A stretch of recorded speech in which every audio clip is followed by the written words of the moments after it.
আছে সেই চাহ শ্ৰমিকক কাইলৈ আপুনি হেৰিত মাতিব আৰু তেওঁলোকক কামৰ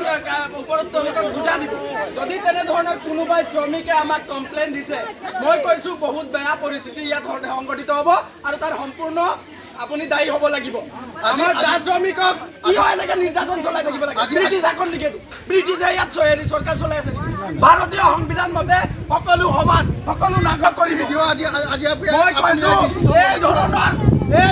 নিয়ম আপুনি বন্ধ কৰক মই কৈছোঁ ইয়াত নহ'লে আমি গণতান্ত্ৰিকভাৱে আপোনাৰ ওপৰত একশ্যন ল'বলৈ আমি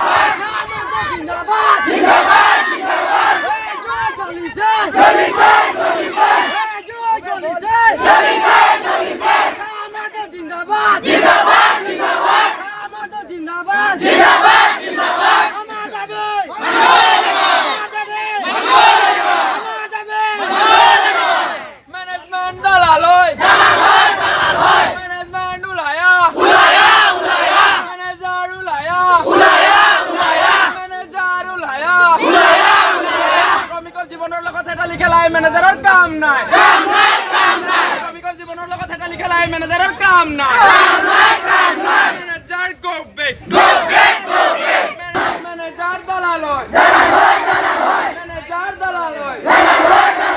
মেনেজাৰ দলাল হয়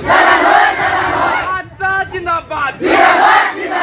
আচ্ছা জিন্দাবাদ ইতিমধ্যে আমি গম পাইছোঁ আমাৰ হাইদপুখুৰী চাহ বাগিচাত আজি তেওঁলোকে মানে বিভিন্ন অজুহাত দেখুৱাই আজি কাম বন্ধ কৰিছে আজি কাম বন্ধ কৰাৰ লক্ষ্য উদ্দেশ্য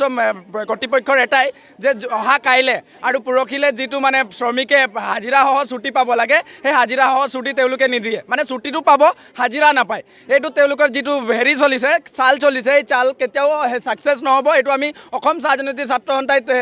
স্পষ্ট ভাষাৰে কৈছোঁ আৰু ইয়াৰ পিছতে যদি এনেধৰণৰ তেওঁলোকে ব্ৰিটিছ শাসন চলাবলগীয়া হয় অহা কিন্তু নিৰ্বাচনত আমি অকল হাইদবাৰী চাহ বাগিচাত নহয় গোটেই বাগিচাৰ যিমান চাহ শ্ৰমিক আছে সকলোৱে ভোট বৰ্জন কৰিম এইটো স্পষ্ট কথা এই কথাটো অসম চৰকাৰে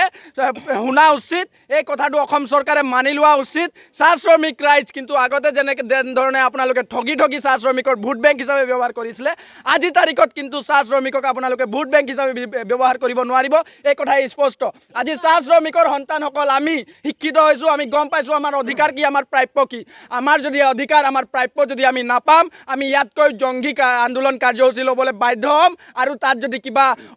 কিবা যদি ভুল হয় বা কিবা অপ্ৰীতিকৰ ঘটনা হয় তাৰ সম্পূৰ্ণ দায়ী কিন্তু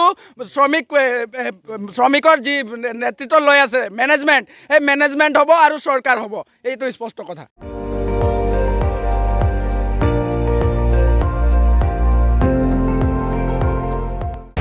আপুনি চাই আছে ND24